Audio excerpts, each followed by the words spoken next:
मित्रों,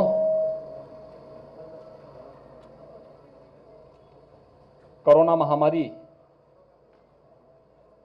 के खिलाफ देश की जो लड़ाई आदरणीय प्रधानमंत्री जी के नेतृत्व और उनके मार्गदर्शन में चल रही है,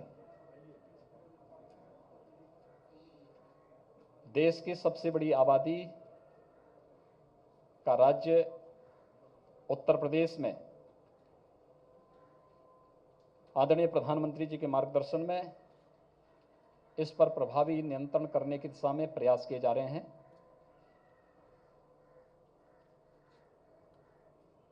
एक सामूहिक टीम भावना के साथ प्रदेश के अंदर जो कार्य हुआ है, प्रदेश सरकार, माननीय जनप्रतिनिधिगण, प्रशासनिक team, health workers, corona warriors, समाज के विभिन्न तबके के लोगों ने जो सहयोग किया है, आज उसका परिणाम है 12 दिन में प्रदेश के अंदर 1,06,000 एक्टिव केस कम हुए हैं।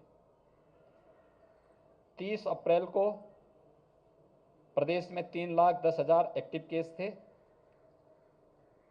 आज मॉर्निंग में जो रिजल्ट आए हैं उसमें प्रदेश में 2,04,000 एक्टिव केस रह गए हैं और निरंतर इसमें गिरावट है, जिसमें अगर हम आगरा मंडल की बात भी करें तो आगरा मंडल में पिछले एक सप्ताह में लगभग 1,750 एक्टिव केस कम हुए हैं। यानी ये दिखाता है कि इसमें लगातार गिरावट आ रही है, पॉजिटिविटी रेट कम हो रहा है और रिकवरी रेट बढ़ रहा है।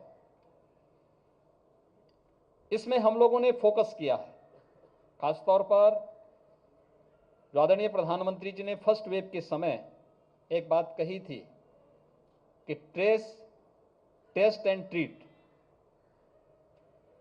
उस मंत्र को हम लोगों ने इसमें भी अपनाया है। लेकिन इसमें हमने अर्ली एंड एग्रेसिव कैंपेन को इसके साथ जोड़ करके इस सेकेंड वेव को उसी रूप में हम लोग लेकर के चल रहे हैं और उसी तर्ज पर हम लोगों ने अब तक प्रदेश में 4,36,00,000 से अधिक टेस्ट अब तक किए हैं, जो देश के अंदर सर्वाधिक है। प्रदेश में फर्स्ट वेव और सेकेंड वेव में अंतर एक देखने को मिला है कि फर्स्ट वेव में संक्रमण कम था, सेकेंड वेव में संक्रमण तीव्र होने के नाते ऑक्सीजन की भी उसी तीव्रता के साथ डिमांड हुई। ऑक्सीजन की क्राइसिस भी कई जगह देखने को मिली।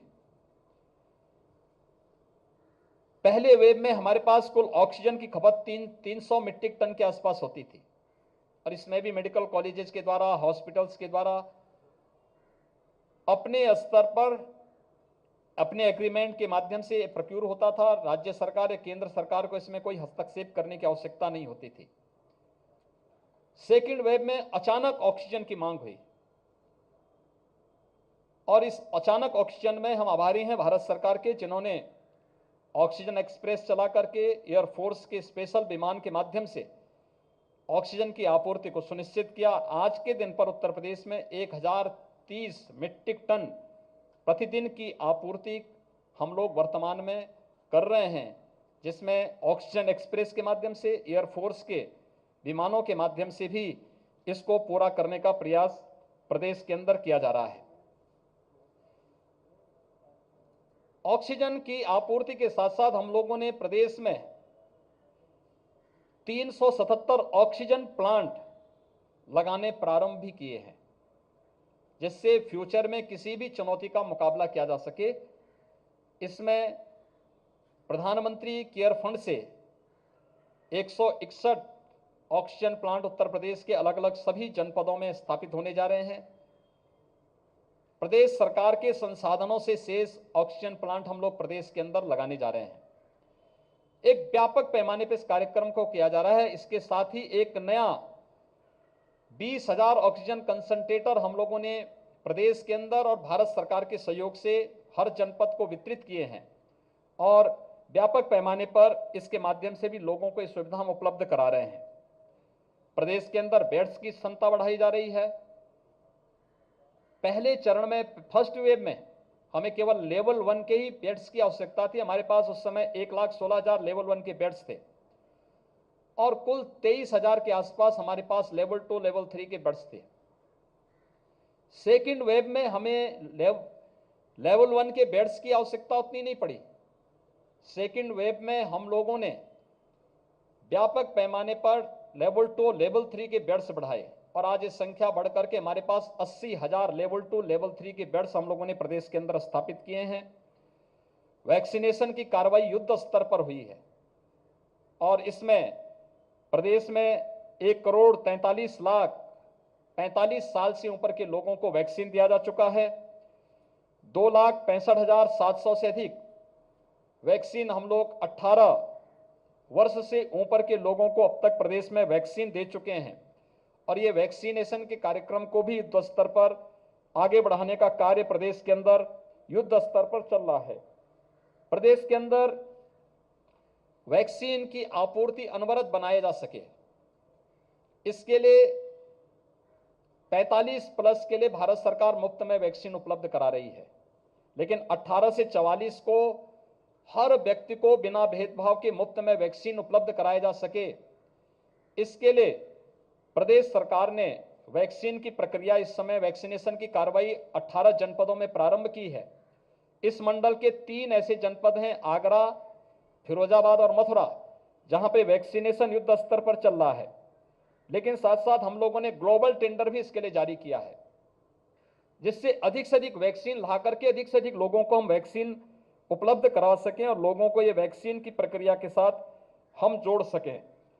प्रदेश ने व्यापक पैमाने पर एक अभियान प्रारंभ किया है। वर्तमान में प्रदेश के अंदर और खासतौर पर यह अभियान हमारा है, हम लोगों ने प्रदेश के 97,000 से अधिक राजस्व गांवों को वर्तमान में हमारे एक कैंपेन का एक हिस्सा हम लोगों ने इसको बनाया है, जिसमें निगरानी समिति स्क्रीनिंग का काम करेगी और मेडिकल किट उपलब्ध कराएगी। आरआरटी की टीम वहां पर जाकर के एंटीजन टेस्ट कराएगी। एंटीजन टेस्ट की कार्रवाई युद्ध स्तर पर प्रदेश के अंदर जाकर के 100% उन सभी लक्षण युक्त और संक्रमित लोगों को, संदिग्ध लोगों को टेस्ट कर सके, उनको होम क्वारंटीन की व्यवस्था कर सके या उनको हॉस्पिटल जिन्हें पहुंचाना है वहां तक पहुंचाने की व्यवस्था कर सके। ये कार्य वर्तमान में हमारा 5 मई से कैंपेन का कार्य चल रहा है, जिसको WHO ने भी जिसकी सराहना की है कि कोरोना संक्रमण की चेन को ब्रेक करने में इसकी एक बड़ी भूमिका हो सकती है और इस कार्यक्रम को हम लोगों ने प्रदेश के अंदर युद्ध स्तर पर प्रारंभ किया है। वर्तमान में प्रदेश के अंदर ये अभियान युद्ध स्तर पर चल रहा है। सभी 97,000 हमारे राजस्व गांवों को हम लोगों ने इसके दायरे में लिया। हम इसके साथ इस कार्यक्रम को आगे बढ़ा रहे हैं। आगरा मंडल की अगर मैं बात करूं तो आगरा मंडल में यहां पर हम लोगों ने, यहां के प्रशासन ने जनप्रतिनिधियों के सहयोग से जो कार्यक्रम किए हैं उसका परिणाम है कि एक्टिव केस में लगातार इसमें यहां पर गिरावट देखने को मिली है। पॉजिटिविटी रेट लगातार यहां पे घट रही है। मंडल में वर्तमान में 3,800 से अधिक ऑक्सीजन युक्त बेड्स हैं और पिछले एक सप्ताह में 799 अधिक बेड्स यहां पर वृद्धि की गई है। 340 वेंटिलेटर इस कमिश्नरी में यहां उपलब्ध है और 162 एम्बुलेंस भी यहां पर उपलब्ध कराई गई हैं। इसके अलावा 216 ऑक्सीजन कंसंट्रेटर भी यहां पर उपलब्ध करवाए गए हैं।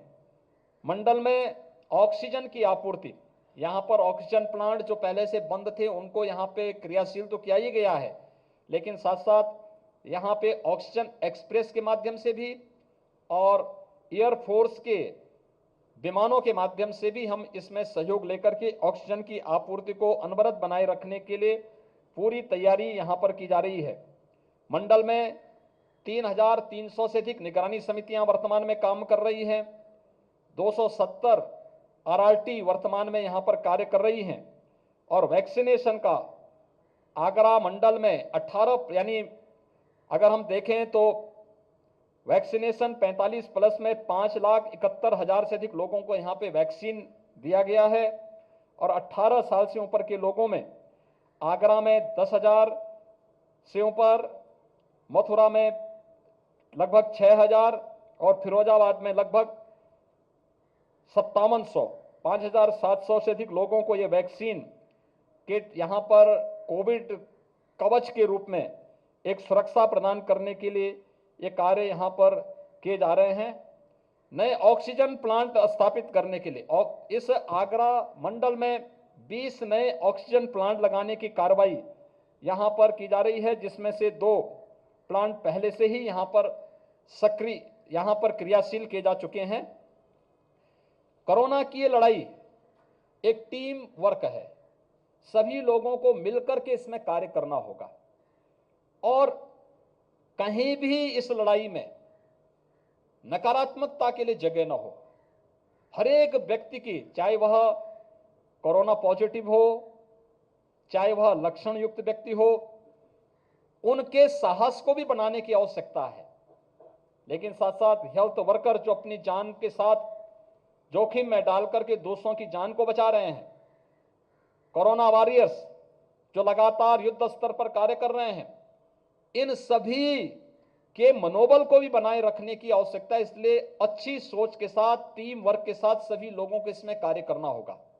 मेरी आप सबके साथ माध्यम से अपील होगी कि बचाव सर्वोत्तम उपाय है और बचाव के साथ साथ हम व्यापक स्तर पर जागरूकता के एक अभियान का हिस्सा बन सकते हैं। हर व्यक्ति को इस बारे में जागरूक करना, खासतौर पर इस बारे में बताना कि जो हाई रिस्क कैटेगरी है, हम सेकेंड वेव को बहुत शीघ्र उस पर नियंत्रण स्थापित करेंगे, लेकिन हमें लापरवाह नहीं बनना है, किसी भी स्तर पर नहीं बनना है। हमने प्रदेश के अंदर तैयारी की है। जो विशेषज्ञों ने आशंका व्यक्त की थर्ड वेव आएगी, थर्ड वेव में बच्चे इसके ज्यादा शिकार हो सकते हैं या पोस्ट कोविड इफेक्ट, जो बात उन्होंने कही है, इसका प्रभाव पड़ सकता है। इसके बारे में हमें तत्काल इस पर अभी से इस पर कार्रवाई शुरू हुई है। खासतौर पर जो ब्लैक फंगस के मामले सामने आ रहे हैं, उसके उपचार की व्यवस्था लखनऊ में हमने प्रारंभ कर दी है। एक विशेषज्ञ टीम गठित करके वह पूरे प्रदेश के अंदर वर्चुअल इस कार्यक्रम को आगे बढ़ाने का कार्य कर रही है। लेकिन साथ साथ हम लोगों ने यह भी व्यवस्था प्रारंभ की है कि थर्ड वेव के लिए, यद्यपि विशेषज्ञों ने प्रदेश के अंदर यह आशंका व्यक्त की थी कि 5 मई के बाद यूपी में 1 लाख केस प्रतिदिन आएंगे, लेकिन टीम वर्क का परिणाम है कि आज के दिन पर आज जो प्रदेश के अंदर कोविड पॉजिटिव के केस आए हैं वो मात्र 17,000 आए हैं। तो ये लगातार उसमें गिरावट है। 17,000, कल 18,000 थे, आज उससे भी कम होकर के 17,000 पर आए हैं और हम इसको और प्रभावी ढंग से नियंत्रित कर रहे हैं। लेकिन हमें अभी भी किसी भी स्तर पर लापरवाही नहीं बरतनी है। हमारा व्यापक जागरूकता के इस कार्यक्रम के अंतर्गत हम व्यापक कैंपेन का हिस्सा बने, अपील करें कि कोई भी व्यक्ति हाई रिस्क कैटेगरी का है, वह घर के बाहर निकले ना। इस समय घर में भी मास्क लगाएं, बचाव के सारे उपाय करें। शेष अन्य लोगों को घर के बाहर किसी आवश्यक कार्य से आना हो तभी आएं, अन्यथा ना आएं, अनावश्यक रूप से ना आएं, भीड़ भाड़ वाले स्थानों पे न जाएं। घर के बाहर निकलें तो मास्क जरूर पहनें, 2 गज की दूरी का पालन जरूर करें। किसी से कोई सामान का आदान प्रदान करना है तो ग्लव्स जरूर पहने। हर व्यक्ति अगर कोविड के इन नियमों का पालन करेगा तो ये कार्य एक एक जीवन को बचाने के लिए, जो जीवन अमूल्य है उसको बचाने में बहुत बड़ी निर्णायक भूमिका हर नागरिक की हो सकती है। और हम लोग अगर इसको व्यापक पैमाने पर आगे बढ़ाएंगे तो अवश्य सफलता प्राप्त होगी। मुझे आप सबसे भी अपील करनी है कि हम सब जागरूकता के इस कार्यक्रम का हिस्सा बने, प्रत्येक नागरिक को इसका हिस्सा बना करके व्यापक रूप से जागरूक करके कोरोना के खिलाफ देश की इस लड़ाई को सफलता पूर्वक आगे बढ़ाने में योगदान दें। बहुत बहुत धन्यवाद।